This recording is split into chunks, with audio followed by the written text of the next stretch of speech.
محبوب نے فرمایا ابو امامہ کیا بات ہے یار، یہ وقت نہیں مسجد آنے کا، اور اس وقت کے اندر میں تمہیں مسجد میں دیکھ رہا ہوں، اس وقت کیوں بیٹھے ہو؟ عرض کرنے لگے حضور مجھے قرض نے پریشان کر دیا، آزمائش میں آ گیا، حضور کیا کروں؟ تو نبی کریم نے فرمایا میں تمہیں دعا سکھاتا ہوں۔ حضور نے دعا سکھائی، کہاں پڑھو اللہم انی اعوذ بک من الہم والحزن واعوذ بک من العجز والکسل واعوذ بک من الجبن والبخل واعوذ بک من غلبۃ الدین وقہر الرجال۔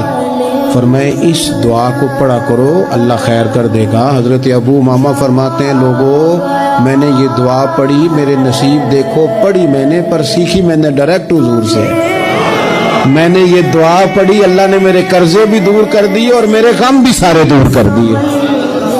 ہمارے تو وظیفے میں اعلیٰ حضرت نے اس دعا کو شامل کر دیا، فرمایا اسے پڑھو، صبح بھی پڑھو، شام بھی پڑھو، غم بھی دور ہوں گے، قرضے بھی دور ہوں گے۔